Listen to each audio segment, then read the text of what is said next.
नमस्कार। ब्रेक के बाद बहुत स्वागत आपका। मैं आपके साथ अब्दुल नबी हसन और इस बुलेटिन की शुरुआत बड़ी और अहम खबर के साथ करेंगे।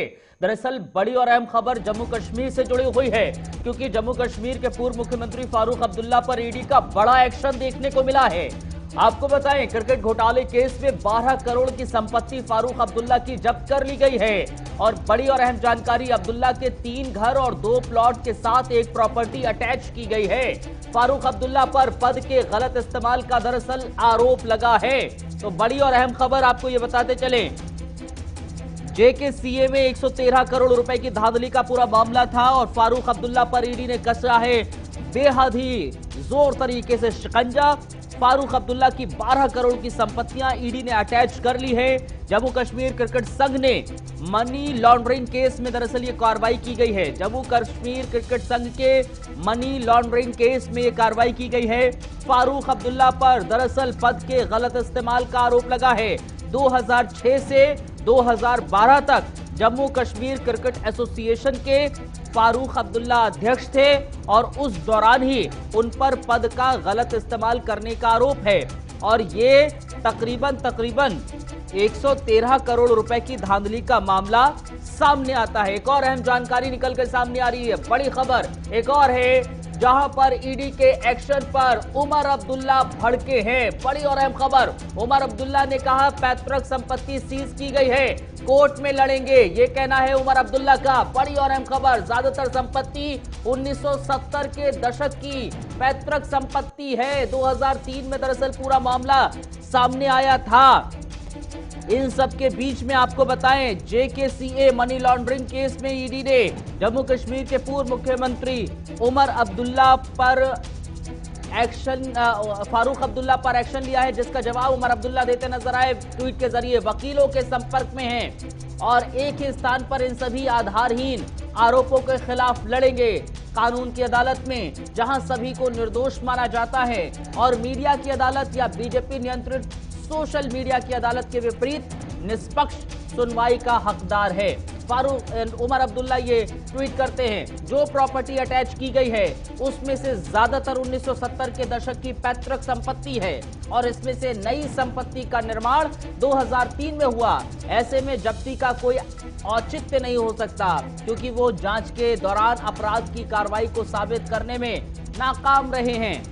उमर अब्दुल्ला ये ट्वीट करते नजर आए। उन्होंने लिखा, मेरे पिता ने जेकेसीए केस में चल रही जांच में उनकी संपत्तियों को जब्त किए जाने के संबंध में मीडिया रिपोर्ट्स को देखा है।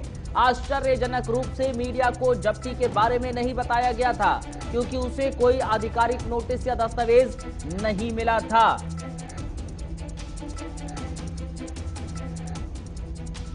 तो उमर अब्दुल्ला इस पर रिएक्शन देते नजर आए। दरअसल फारूक अब्दुल्ला की प्रॉपर्टी जब्त की गई है। बताएं आपको कि ईडी ने आज तकरीबन 113 करोड़ रुपए का जो धांधली का मामला था, उसमें तकरीबन 12 करोड़ रुपए की संपत्ति सीज की है। उमर फारूक अब्दुल्ला की जो सूत्रों के हिसाब से जो खबर निकलकर सामने आई, उसमें नेशनल कॉन्फ्रेंस के चीफ ने 11.86 करोड़ रुपए की संपत्ति कुर्क की गई है। और दरअसल ये मामला 2006 से 2012 तक, जब क्रिकेट एसोसिएशन के अध्यक्ष थे जम्मू कश्मीर क्रिकेट एसोसिएशन के फारूक अब्दुल्ला, उस दौरान का है। खबर ये है, आरोप ये है कि फारूक अब्दुल्ला ने उस दौरान अपने पद का दुरुपयोग किया। फारूक अब्दुल्ला की 12 करोड़ रुपए की संपत्तियां दरअसल ईडी ने जब्त की हैं। इसमें 3 घर हैं, 2 प्लॉट हैं और 1 प्रॉपर्टी अटैच की गई है फारूक अब्दुल्ला की। और इस पूरे मसले को लेकर हालांकि उमर अब्दुल्ला ने सीधे तौर पर कहा है कि जो प्रॉपर्टी सीज की गई हैं उसका कोई औचित्य नहीं बनता है, क्योंकि वो पुरखों की प्रॉपर्टी हैं। 1970 की तकरीबन वो प्रॉपर्टीज हैं जिनको सीज किया गया है।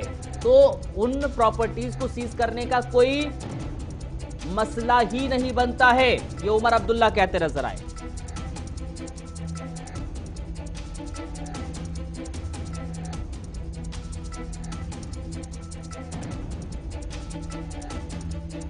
फारूक अब्दुल्ला पर ईडी ने शिकंजा कसा है। दरअसल आपको बताएं, क्रिकेट घोटाले में 12 करोड़ की संपत्ति जब्त कर ली गई है फारूक अब्दुल्ला की।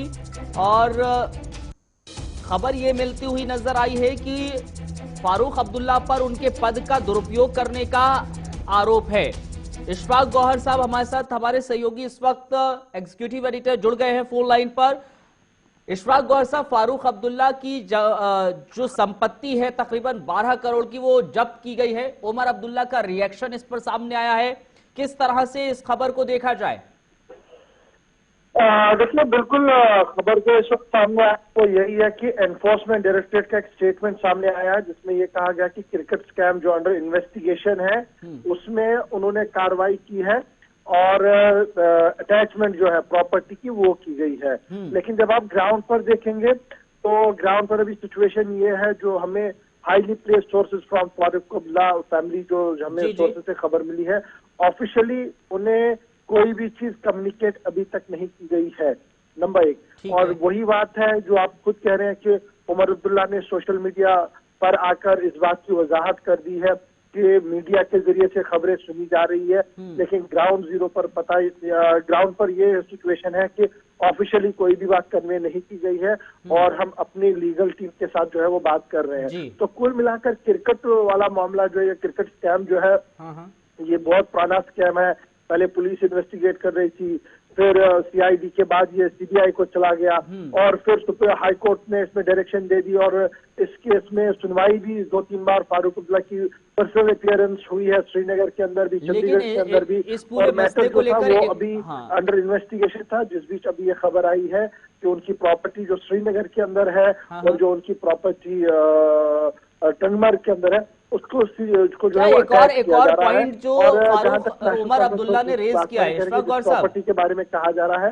दरअसल वो फारूक अब्दुल्ला की प्रॉपर्टी नहीं है, वो उनके वालिद शेख अब्दुल्ला साहब के नाम की प्रॉपर्टी है और इस तरीके से ये जो किया जा रहा है ये पॉलिटिकल एजेंडे के तहत सब कुछ किया जा रहा है। लेकिन अभी थोड़ा इंतजार करना होगा कि सुबह तक सिचुएशन क्या कुछ इस पूरे मामले पर रही। इशफाक गौहर साहब, क्या एक और जो पॉइंट रेज किया जा रहा है उमर अब्दुल्ला की ओर से कि जो प्रॉपर्टी है उसको सीज करने का तो मतलब ही नहीं बनता, क्योंकि वो 1970 की है, 1970 की है, पुरखों की प्रॉपर्टी है, उसका कहां पर घोटाला पर असर पड़ता है ये नहीं समझ में आता है। उसको लेकर क्या कहेंगे? उमर ने मैंने पहले कहा कि सोशल मीडिया साइट पर जो उन्होंने लिख के छोड़ दिया है उसके बाद काफी ज्यादा सवाल जो है वो पूछे जा सकते हैं और पूछे जा रहे हैं। लेकिन जिस तरीके से एनफोर्समेंट डायरेक्टरेट पिछले कई सालों से इस केस की तफ्तीश कर रही है और लगातार पूछताछ हो रही है, तो उन्हें जो हमें सोर्सेज से पता लगा है वो ये है कि उन्हें जो डॉक्यूमेंटल एविडेंसेस मिले हैं उसके बाद उन्होंने कार्रवाई किया। उमर अपनी जगह बात सही बता रहे होंगे